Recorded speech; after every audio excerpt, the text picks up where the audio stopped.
right, guys, we are back. We are doing a season recap. They are hilarious today. We are talking with a bunch of different vendors today about the wedding season, what's to come, and what couples can expect when they hire in our fields. I'm Ron from Buffalo Bartenders, hanging out with Heather from Upstate Indie Weddings, Molly from The Planning Touch as always, and we have brought back two of our favorite guests, DJ Tori Vee from Watchman Entertainment, Yes, and Courtney Broska from Courtney Broska Photography. whoop, whoop. Two of our highest viewing Yeah. videos, in case you guys didn't know. Oh my God. Thank you very much. And here she goes again. Okay, let's.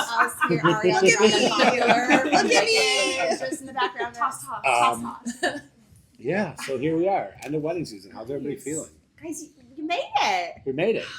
Yay. Just about. One more, and I'm done. Yeah. You done? I'm done. Done? I'm done. I'm done until March. Good job, guys. All right, Until April. here we are. Really good. Really nice. Should we? We'll cheers a couple times during this Yeah. episode. There we go. Cheers. Cheers. Wedding vendors. Yay. Yes, Santé. And those who support them. 2025 I wedding consider season. you a wedding Wow, vendor. I don't that's even fine. think of you as a That's supporter. Fine. I'm a support system. It's fine. You are truly. Um, I bring snacks. You're really great. That's- Really that's good a big snacks, help. too.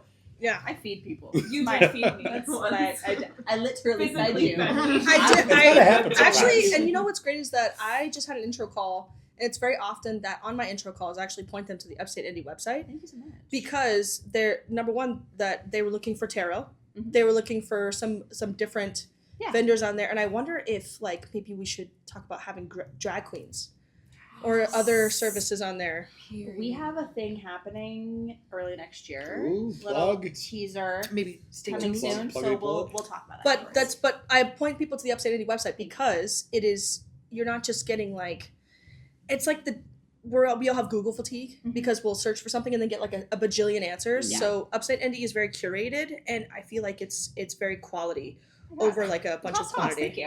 Yeah. A lot of saucing over there. Just let you know, like, yes, you are, the support system matters because of the vibe that you cultivate to be able to provide that space for people to find exactly what they're looking for, and sometimes what they didn't know they were looking for. Yeah. Cry. Oh my god. Thanks, Tori. Yeah, love you. Well, I skipped our first question. I just introed everybody myself. So we'll move on to the second question. Oh, okay. Tori, First question. that was, All right. how would you describe your 2025 wedding season? One word. Ooh, It's going to be tough for Tori. I know. Transcendent. Okay. Ooh, what a great word. You had one and you used a good one. It was a big one. Yeah, we should have made Tori go last. Yeah, really. You can say the Pretty. same one. Molly. I'm going to say exhausting. Ooh. I like that take. This is kind of tough because this was your first big year, right? Like this was the This was a first- huge year yeah, for me. Full Yeah. time. Huge year. I doubled my weddings this year. And I was doing it full time. It was a great year. It's just, wow. I'm tired. Yeah. Yeah. And we were doing this every Wednesday. I do. I need about a 3-month nap. Did you do the hibernation? I really need to go into hibernation. We're going to California in 2 weeks. Though. Okay, there you go. That is Oh, wow. so good. Oh, that's So good. Guys, stop. I don't care. I'm going to California. Courtney. Um, I'm gonna say joyous. Yeah, ooh. Love that. I'm gonna ask you too. Oh, me? I'm gonna say. Can I use 2 words? Go. Okay, we'll let you She start. gets 2? What? You use We had to keep you on one. I didn't mean to keep you on one. I'm gonna I am say. on Okay, I'll choose one word. Growth. Oh, I Just like a lot of Oh, growth. good one. Yeah. Love that. Mine is stressful. Ooh. Okay. Oh, we have some parallels and some things happening. And I'll kind of jump into this next question because stressful was my word, Mm-hmm. and it started off looking like a horrible wedding season. I don't know if any of You experienced I that? would agree. Yes. it came in. I was under pre-bookings for the like 2025. Yes. So 2024, Yeah. I didn't book as many for 2025, Yes. and it was looking really bleak up until April or May due to Yes. many different variables in this world right now. And I was stressed. Mm-hmm. Like, just to give you some context, I was down 48% in May. It's a big number. Was shocked at the turnaround after that. but when you're looking at your own financials and you're going, how am I paying my mortgage right Yes. now? And how am I paying my staff? Like it was a lot to really think about. Was this before or after your wife and you guys are kind of like your wife was exploring a new? So no, she did that in September. So Okay. thankfully it was way past that. Okay. If she would have said, "Baby, I'm going to quit my job in May," I'd have been like, "No, hell no." No, you're not. Yeah. We need to ride this wave a little bit longer and figure this out. That's- Like, I would be. I mean, that's a huge thing. Is having a supportive spouse is like 100%.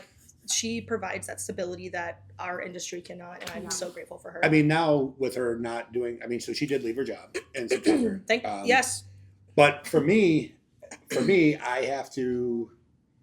I couldn't be where I am without her, because she has always given me the support that I needed to pursue what I really wanted to do. I was never going to So be, much love is being shared today. 'Cause I was- adore We this. love love. My heart feels so happy today. I can't wait for her to hear this in the edit too. I was never going to be that guy, and I don't know that she really knew this when we got married. Like I was never going to be the guy that took a 9 to 5. I was always chasing on something entrepreneurial all my life. This just happened. Like I would. Yeah. This was the one thing that I didn't put a lot into, and it blew up. But everything that I've done, like I could probably cry right now. I could probably get some tears going Oh. because it meant so much to me that she always let me do that, even when I probably would have murdered her for doing the things that I. Do we want that on recording? No, because she knows. Because she knows. Good. Because she knows. We were doing really well until. No, she knows. Because you guys know me. I like to spend. Yeah, but That's okay. You don't say. I love when you're like, I got a smoke flavor. I went down a rabbit hole and I bought this.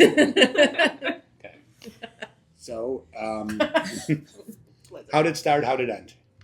It started very similar to yours. Okay. So if we're looking at trends, I would argue that a lot of our big years would be the 2022, 2023, that kind of Post-COVID, post-COVID right? boom, Yep. right? So really what happened though is that it's leveling off. So 2025 was the first leveling off year that we all have seen in the industry. So once I kind of accepted that, and then of course understanding what was going on globally with politics and whatnot, people were being a little more. So it and even like planning my own wedding. So Mhm. like with all of that stuff happening, it started off a little bit bleak and I was a little bit upset, but I also raised my pricing. So it ended up leveling out. And while I didn't have as many, the quality of what I had was incredible. And I think honing in on skills that I hadn't honed in on before, even just like professionally speaking at multiple conferences and like taking all of that and bringing it back and just developing a passion for people and for my couples and couples in general and marriage in general that I didn't have before. It started off bleak, yes, but then it ended transcendent because I feel like I'm headed towards like this precipice of my own abilities and skills and love and passion. So how it started was, it was almost like there was a bunch of compost there to turn, and then now all of that yielded such a beautiful harvest. Mhm. Molly, You're next. next, Molly. I'm always gonna go before. Why is she first? Why is she up first? She was second. She was like, yeah. Why is she at the beginning? over here. I'll let you go first next. No, I don't want to go first. All right, so mine started out kind of slow, but I saw a lot of growth myself this year with my season, and because right around like April, May is when I got a lot of inquiries for August, September, and those ended up being my busiest months because I booked them so last minute. And I'm noticing with this year, like now that it's kind of getting into engagement season, like I already have 13 weddings booked for next year compared to last year. I was not there. Mhm. So I think like now with engagement season and this year, I think I really tried to get my name out there. Yeah, you're just out there. That really helped me grow. So people are really coming to me and they're like, oh, this person referred me. Oh, it's so exciting hearing that. And it's so awesome. I don't want to, but it's hard when you go from a part-time thing to a full-time Yes. thing because you might turn some stuff down that first year that you're kind of part-time because you're Mhm. like, I don't know if I can do this. I can't handle it. So Yep. that's what I went through too a couple years ago was that I didn't take things and my business was way down and I couldn't take Friday weddings. yeah. That was the thing. I couldn't take and that's a huge wedding day Mhm. is Fridays. Especially next year, I'm seeing a lot of Friday I weddings. have 2 weddings on Fridays next year. That's- I only had one this year. So that's me. Okay. I feel like when I say this, it's gonna sound like a broken record, but my year started the exact same as the three of yours did. Slow. I was nervous. Usually at that point in the beginning of the year, I already had a lot for that coming season, and it started off really, really slow compared to the past years. And I didn't want to say I was sort of doubting myself in a way, but I was like, is this, like, I know things are slowing down and the economy, and just, there are a lot of factors that are playing into this. And yeah, I feel like the best way to say it is just concerned. But then that April, May hit, and lots of last minute inquiries kept coming in for the summer and the late fall and things for 2026. So it's honestly been a lot. But yeah, it started slow. My season started earlier than normal. I usually start in May or June. I started in April. So that was an interesting one. It was slushy. It was raining. It was, what it was. So picturesque. So beautiful. And then June was a crazy one. I had my first doubleheader ever, which was something. They were both 10-hour days. Something, but great. Loved it so much. And then, yeah, it was just sort of steady. Every weekend was something. I had a triple header once in September. And yeah. Do you second shoot a lot? Sometimes. Okay. Sometimes. I primarily do a lot of my own, but once I know that the season for me with my bookings is sort of slowed a bit, I'll start to look at open dates and then compare them to my photographer friends and be like, hey, do you need somebody for this date? Or people will reach out to me and ask.